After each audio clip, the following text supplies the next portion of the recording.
Mheshimiwa Jaji Mkuu mstaafu, itifaki imezingatiwa.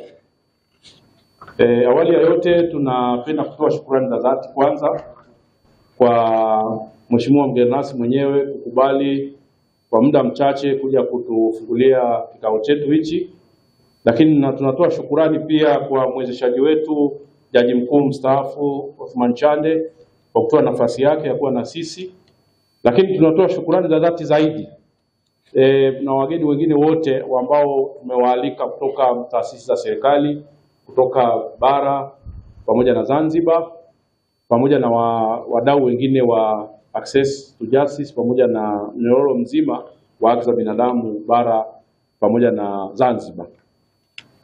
Kikao chetu hiki cha leo ni kikao cha kimkakati. Kama inavyoonekana kwenye bango letu pale, ni kikao cha kimkakati ambayo tunaamini kabisa kwamba majadiliano ndio njia pekee ambayo inaweza kutufikisha katika kufikia malengo ya kitaifa. Na serikali ya awamu ya 6 chini ya Rais Dr. Samia Suluhu Hassan pamoja na Rais wa Zanzibar Dr. Ali Hassan Mwinyi wamekuwa wakiongoza katika njia ambayo inasisitiza zaidi masuala ya maridhiano, masuala ya uwajibikaji, masuala ya majadiliano kwa kupitia falsafa ya 4R. Maana yake ni nini? Ni kwamba tunashauriwa tuwe mara kwa mara tunapata nafasi ya kukaa kwa pamoja kama taifa na kuangalia maeneo ambayo tunapaswa kufanyia kazi kwa pamoja. Kwa hiyo nguzo hizi ambazo zimejengwa pamoja na viongozi wetu zimeleta mabadiliko makubwa sana katika ushiriki wa umma na kurejesha imani katika taasisi za umma na kuimarisha mazingira ya kisiasa, kitaasisi, lakini pia na kukuza utawala bora na utawala wa sheria na upatikanaji wa haki Tanzania bara na visiwani. Kwa hiyo mwongozo huu wa mashirikiano ambao Rais amekuwa akisisitiza, viongozi wetu wamekuwa wakisisitiza, sisi kama wadau wa haki tunaamini kabisa kwamba ndio njia pekee, kwa sababu wakati mwingine hatuwezi kufikia yale malengo ya kitaifa tukiwa kila mmoja amekaa pembeni na anajifanyia kile ambacho anadhani yuko sahihi kufanya au kile ambacho kisheria anapaswa kufanya, lakini mnyororo mzima wa haki unatuhitajiana kama alivyokuwa anaeleza Mheshimiwa Jaji Mkuu mstaafu. Ecosystem, justice ecosystem inatuhitaji wote kwa pamoja, na mfumo huu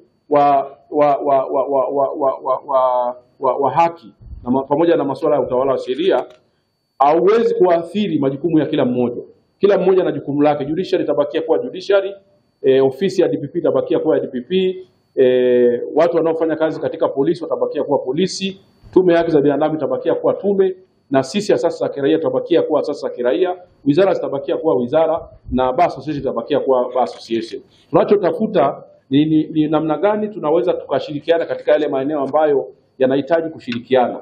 Katika kutenda haki, mnyororo mzima wa haki, yapo maeneo mengi ambayo tutapata nafasi leo ya kujadiliana kuona ni maeneo gani ambayo tunapaswa kuendelea kushirikiana. Kwa hiyo mkutano huu ni muhimu sana katika kuendeleza dhamira yetu ya pamoja ya kuwa na mfumo wa haki unaojumuisha wadau wote, wenye uwazi na unaozingatia misingi ya utawala bora na sheria.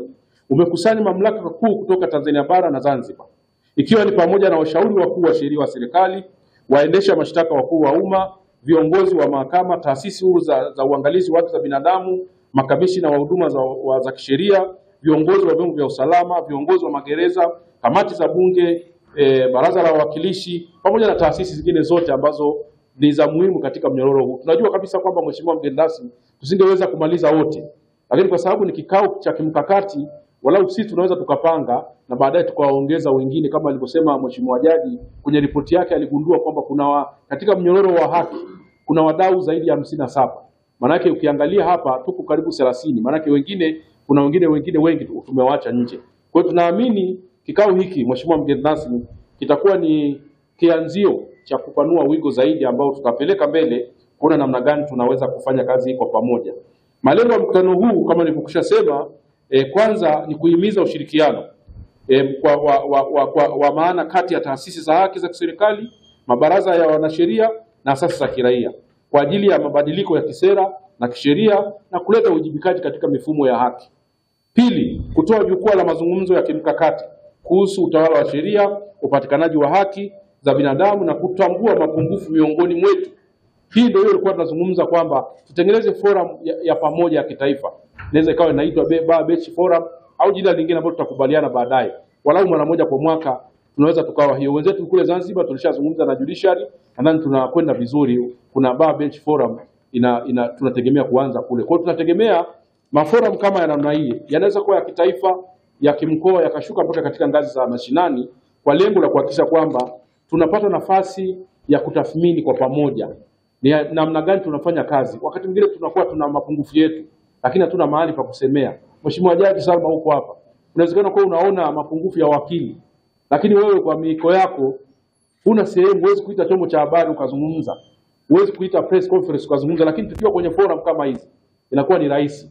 Lakini na sisi mawakili mtakuwa umetusaidia vizuri kama mtaruhusu tutakuwa na forum na hiyo. Baada ya kwenda kwenye mitandao tutakuwa tunapata forum kama hii. Tunakaa tunasema tunadhani 1 2 3 alijakaa sawa. Na tulianza juzi kwa majaji wa Afrika Mashariki pale Rwanda. Ilikuwa ni mkutano mzuri sana wa Bar Beach Forum ambao ulikwenda vizuri sana, na majaji walikuwepo, mawakili walikuwepo. Tukaelezana yale ambayo tunadhani ni ya msingi kama alivyokuwa anasema Mheshimiwa Jaji Mkuu, katika mazingira ambayo sio ya kupambana, katika mazingira ambayo ni ya kujenga. Kwa hiyo kwa ujumla sisi ambao mnatuona kwenye mradi huu ambao umefadhiliwa na wenzetu hapa wa Umoja wa Mataifa wa Umoja wa Ulaya wapo hapa, ni muendelezo tu wa kazi zetu za kawaida. Tumekuwa tukifanya hizi kazi, wote mnafahamu judiciary kwa mfano, tumekuwa tukifanya kazi, taasisi zote za polisi, mahakama, magereza, wote tulioko hapa tumekuwa tukifanya kazi, lakini hii imekuja kutuongezea nguvu zaidi. Na tunawakaribisha wadau wengine zaidi waje waongeze nguvu katika mashirikiano haya, kwa sababu kwa kupitia mashirikiano haya tunaweza tukafanya kazi kubwa sana, lakini kwa rasilimali ndogo. Kwa hiyo ushirika huu umetuleta sisi pamoja na wenzetu Bar Association Afrika Mashariki, pamoja na wenzetu wa Zanzibar Women Lawyers Association, PALU, pamoja na wadau wengine wote kama TLS, Zanzibar Law Society, wote kwa pamoja tutakuwa katika kutekeleza mradi huu. Lakini tukaona hatuwezi kufanikiwa bila kuacha wenzetu wa upande wa serikali. Na ndio maana jana tulikuwa na wenzetu wa civil society, lakini leo tukasema tujitenge walau kwa timu hii ndogo ili tuweze kupanga mikakati. Tusingeweza kupanga mikakati na timu kubwa.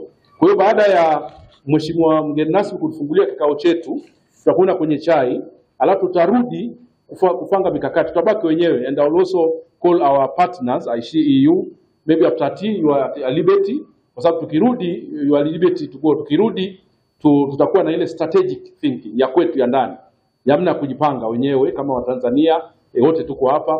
Kwa hiyo nadhani this is a good starting. Then from here sasa, nadhani tutakuwa sasa tutakachoazimia kwa pamoja, tutakuwa tunaanza kutekeleza kwa kupitia mradi huu moja baada ya kingine. Kwa hiyo Mheshimiwa mgeni rasmi, sisi kama wadau wa haki tunathamini sana ushirikiano na serikali, na serikali inapokuwa karibu na sisi hatuna kingine zaidi ya kushirikiana na serikali. Tutapunguza mivutano, tutapunguza matamko mengi, badala yake tutaongeza mikutano kama hii ya kimkakati, kwa sababu tayari serikali inatoa mlango. Mkitufungia mlango, maana yake tunatuambia tuwasiliane kupitia vyombo vya habari. Wakati mwingine inakuwa ni approach nzuri, lakini ni approach ambayo wakati mwingine sio lazima pale ambapo kuna njia za mazungumzo. Na viongozi wengi sana kwa awamu hii ya 6 wameonyesha njia hiyo. Kwa kweli tunapeleka salamu zetu kwa Mheshimiwa Rais, kwa sababu yeye mwenyewe ndo alikuwa kwanza kuonyesha njia. Rais wa Muungano, lakini Rais wa Zanzibar. Wamekwenda sana kwenye taasisi zetu hizi za haki za binadamu, wameshiriki mikutano yetu, wameonyesha umuhimu wa mashirikiano. Na sisi kama wadau hatukuona kwamba tuna kingine zaidi cha kufanya, zaidi ya kuunga hicho ambacho viongozi wetu ambao amekuwa amesisitiza. Na yeye mwenyewe alipokuja kwenye mkutano wetu, Mheshimiwa Rais amesema njooni, milango yetu iko wazi, serikali yake ni ya mazungumzo, kama kuna jambo lolote njooni tuzungumze. Ripoti ya Mheshimiwa Jaji Chande ina mambo mengi sana ambayo tukikaa kwa pamoja tuna uwezo wa kuyatekeleza. Ni mambo mengi sana maybe. Na zipo ripoti nyingi, Rais ameunda tume nyingi ambazo zote zina ripoti. Tunahitaji kuona ni namna gani tunaweza tukakaa kama wadau na kuzifanyia kazi. Kwa hiyo tunachoomba Mheshimiwa Waziri ni kutuwekea mazingira mazuri sisi wadau wa haki za binadamu na asasi za kiraia. Wakati mwingine wewe unafahamu kabisa, maana yake ulifanya pia kazi katika maeneo haya, tunakuwa tunaonekana kama sio watu ambao tunaweza tukafanya kazi na serikali au ni watu wa muhimu katika taifa. Lakini kwa mujibu wa mpango wa maendeleo ambao wewe unausimamia, huo ambao unaisha sasa hivi, umeonyesha, sio sisi tumesema, ni serikali, 40% ya huduma za kijamii, afya na elimu, zote zinachangiwa na wadau kama sisi asasi za kiraia. Kwa hiyo utaona kwa namna gani mheshimiwa, sisi ni wadau wakubwa sana. Lakini pia hauwezi ukatengeneza mikakati ya maendeleo ambayo ni endelevu bila kugusia masuala ya haki za binadamu, utawala bora na rule of law.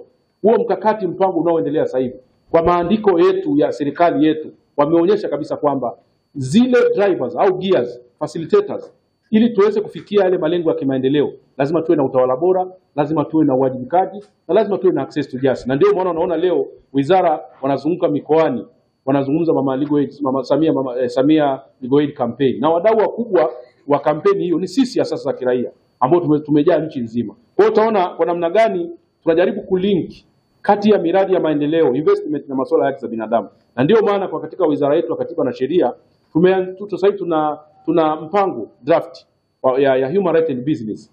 Ile National Action Plan ambayo nadhani hata baadaye Jaji Mwaimu akitufungia ataizungumzia.